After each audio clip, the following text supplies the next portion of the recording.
Պարոն նախագահ, Ռուսաստանը դեռ մայիսից արդեն սկսել է այդ սահմանափակումները մի շարք հայկական արտադրանքների նկատմամբ, եւ Փաշինյանն ասում է, ότι Ռուսաստանի սահմանափակումներից հետո Հայաստանի ծաղկի արտադրողը ընկել է ծաղկային դրախտի մեջ, ասում է Նիդերլանդների վարչապետն է իրեն զանգել եւ Հայաստանի ծաղիկը հասանելիություն է ստացել ծաղկի վաճառքի աշխարհի ամենամեծ պլատֆորմին, հա, իսկ հպականներն էլ ասում են օրինակ Եթե մեր անտառային գեղեցկուհի տանձի համը ընկնի ճապոնացիների բերանը, նրանք այլ միրգ չեն գնի,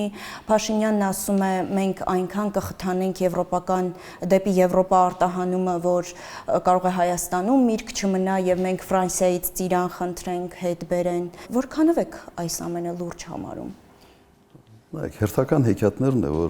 որով փորձում ենք կերակրել մեր ժողովրդին։ Հերթական հեքիաթներն են։ Մենք շատ ենք կախված Ռուսաստանի շուկայից։ Ինչ ուզում են խոսան եվրոպական շուկայի մասին, եվրոպական շուկան պաշտպանված է արտահանումներից, այլ երկրներից, ներմուծումներից ավելի ճիշտ։ Հիմա սա բան է, այս մարդը այնքան է ստել, որ հիմա հավատալ Նիկոլ Փաշինյանի ասածներին, ուղղակի ինչ ասեմ, միամտությունը մեկ այլ աստիճանի։ Քանի որ խոսքը գնաց այս ծաղիկների մասին, նայեք, Նիդերլանդները իրենք երևի Եվրոպայի ամենից խոշոր ծաղիկ արտահանողներն են եւ իրենք հարթակ են, այսպես ասենք, այդ բիզնեսի համար։ Հիմա կարող են ինչ-որ ցուցադրական մի խումբ ինչ-որ ծաղիկներ, վարդեր տանեն եւ Հոլանդիայից արտահանեն մեկ ուրիշ տեղ։ Բայց դա երբեք չի կարող լուրջ գործոն դառնալ Հայաստանի տնտեսության համար, Հայաստանի գյուղատնտեսության համար եւ ծաղիկ աճեցնողների համար հնարավոր չէ։ Միգուցե կարող եմ ավելի մանրամասնություններ այստեղ ուղղակի բերել, Հոլանդիայում հետեւյալն է, իրենք լուրջ քանակի ծաղիկներ են ներմուծում 3 երկրներից՝ Կենիա, Էկվադոր, Կոլումբիա։ Լուրջ քանակ եւ բերում են եւ արտահանում, այսպես ասենք, ուղղակի sense բորսայի պես մի բան է, որտեղ այդ ծաղկի բորսայական ոճի առևտուր են իրականացնում։ Եվ Կենիայում, եւ Կոլումբիայում, եւ Էկվադորում բնակլիմայական պայմանները իդեալական են։ Ջերմոցները ձմեռը չի ստակացնում, sense մշտական գարուն, այսպեսի արտահայտություն կա կլիմայական առումով, sense իդեալական է։ Հայաստանը այլ տեղ է, այլ կլիմայական պայմաններում դու չես կարող գնային առումով մրցել։ Սա նշանակում է պետություն անընդհատ պիտի սուբսիդավորի։ Դե խոստացել եք հաստատ։ Բայց այդքան փող որտեղից։ Եվրոպացիները դա 50 միլիոնը տալիս են։ Ամբողջ գյուղատնտեսությունը դու անընդհատ սուբսիդավորելու ես ամեն մի ծաղիկի համար ինչ որ գումար ես տալու, դու մի հատ տեսնենք հետո դու թոշակներ ինչ գումարով ես տալու, այլ կարգի ծախսեր ոնց ես անելու։ Մի 8 միլիարդով էլ կավելացնի։ Աբսուրդ է, սա ուղղակի, ասենք ասենք, շատ փոքր ծավալների վրա փորձում են հերթական անգամ մարդկանց հանգստացնել, որ խնդրեմ չկա, մենք էս կանենք, այն կանենք եւ այլ եւ այլ։ Եվրոպական շուկան շատ ծանր շուկա է եւ այդ շուկայում տեղավորվելու համար հսկայական ծախսեր են անհրաժեշտ անել հենց առաջերտին Հայաստանում եւ սուբսիդավորման աստիճանը ավելի ուրիշ աստիճանի պետք է բերել։ Այդ փողերը Հայաստանը չունի։ Եվ հարցը հետեւյալի մեջ է. իսկ հանուն ինչի այս խնդիրները։ Մի հատ հասկանանք հանուն ինչի։ Կա աշխատող շուկա։ Դու քայլեր ես արել, խնդիրներ ես ստեղծել միայն քո աթոռը պահելու համար եւ ամբողջ ժողովուրդը այդ գինն է տալիս քո աթոռը քո տակին պահելու համար։ Արշիտ է։ Անկեղծ ասած ես այդ տրամաբանությունը չեմ հասկանում։ Երբ որ ասում եմ սուբսիդավորել, դու քո գրպանից չես սուբսիդավորում, դու սուբսիդավորում ես Հայաստանի Հանրապետության բյուջեից։ Այդպես է, չէ՞։ Ուրիշ աղբյուր դու չունես։ Հիմա Հայաստանի Հանրապետության բյուջեն կարող էր հանգիստ սուբսիդավորել, այլ ծախսեր իրականացնել, օրինակ թոշակներ բարձրացնել,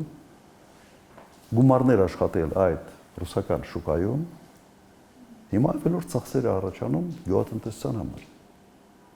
Հանուն ինչի, հանուն քո աթոռի, այս բարձ հարցի պատասխանը վերջապես Ոչ ոք չի ուզում դրա մասին խոսալ, իշխանավորները։ Ես գրեթե վստահ եմ, որ նա կասի հանուն խաղաղության։ Ինչ կապ ունի խաղաղության, ինչ կապ ունի խաղաղությունը վարդի արտահանման հետ կամ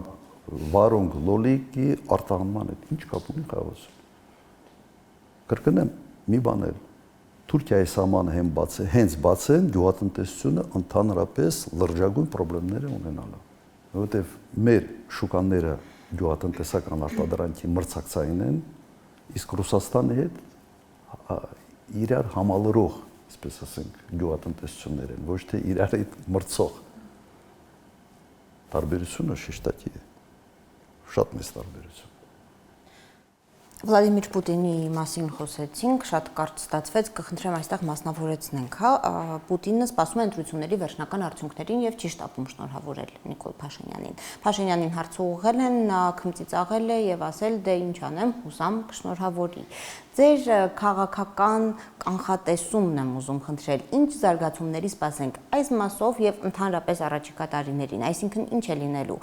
ընտրությունները կունենան երկրորդ փուլ թե չեն ունենա, կգնանք խորհրդարան, կշարունակենք բնականon աշխատել եւս 5 տարի,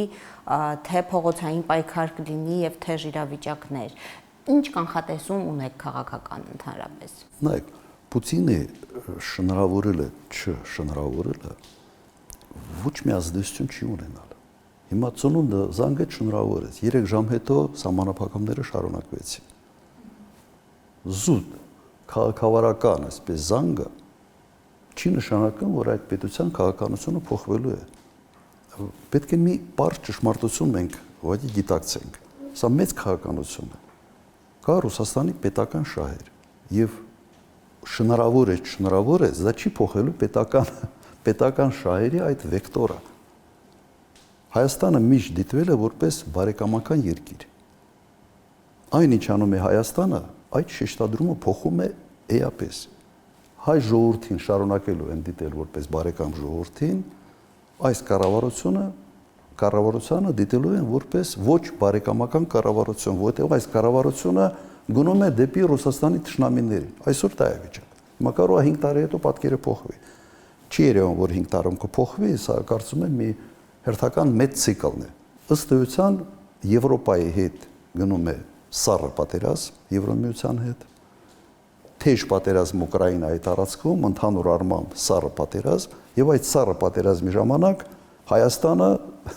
բռնել է ճանապարհ դեպի ինտեգրվելու Ռուսաստանի թշնամիների հետ։ Ոնց կարող է մի հատ շնորհավորանքը փոխել,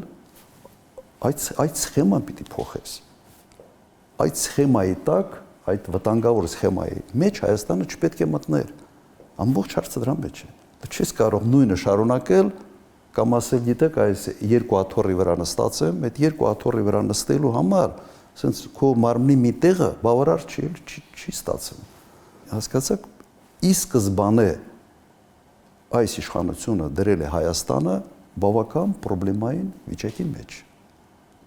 Մենք չպետք է տեղ հայտնվենք։ Մենք պետք է փորձեինք բալանսավորված կոմպլեմենտար քաղաքականություն տանենք։ Բայց ինքը դարել է մեկ նպատակով, այդ կրկնեմ այդ միտքը։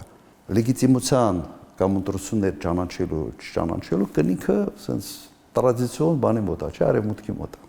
Իրենք են ճանաչում ընտրությունները օրինական են, օրինական չեն, լեգիտիմ չեն, դրսի ընկալումը այսպեսին է։ Ինքը այդ ընկալումը, այդ կարտ բլանշը կեղծելու համար, ստանալու համար ինքը Հայաստանը մցրեց այդտեղ։ Նույնը անում էր Սաակաշվիլին, ես միշտ այդ համեմատությունը անում եմ։ Հիմա Սաակաշվիլին բանտում է եւ Վրաստանը մինչ այսօր սենց դժվարությամբ Սաակաշվիլի ժառանգությունից ազատման ճանապարհին է գտնվում։ Ես մեջբերեմ ուղղակի 3 օր առաջ Վրաստանի խորհրդարանի նախագահի հայտարարությունը։ Նկատել եք թե չէ։ Հետևյալի մասին էր, որ այդ առանց վիզաների, այս բեզվիզ կոչեցյալի մասին ասեց հետևյալը. Եվրոպացիք դրդում են Վրաստանին ինքնասպանությանը։ Լսել եք չէ՞ այդ հայտարարությունը։ Դրդում են ինքնասպանությանը եւ այս բեզվիզ կոչեցյալը կապում են Ռուսաստանի դեմ սանկցիաների կիրառման հետ։ Սա ինքնասպանություն է Վրաստանի համար եւ մենք դա չենք անելու։ Դա մեջբերում եմ ուղղակի Վրաստանի խորհրդարանի նախագահի։ Հիմա ով մտածում է, թե սենց այդ բեզվիզը վաղը սենց նվիրելու են Հայաստանին, նույն պայմաններն են դնելու Հայաստանի առաջ, նույն պայմանները ինչ դնում են Վրաստանի առաջ։ Հիմա Հայաստանը այդ ճանապարհն է բռնել։ Հիմա եթե դու գնալու ես այնտեղ, ես չեմ բացառում, որ Ռուսաստանն էլ վիզային ռեժիմներ մտցնի Հայաստանի նկատմամբ։ Այդ դեպքում 2 միլիոն հայերը պատկերացրեք պետք է գնան վիզաներով, իսկ ուր եք տանում այս երկիր, ինչ եք անում։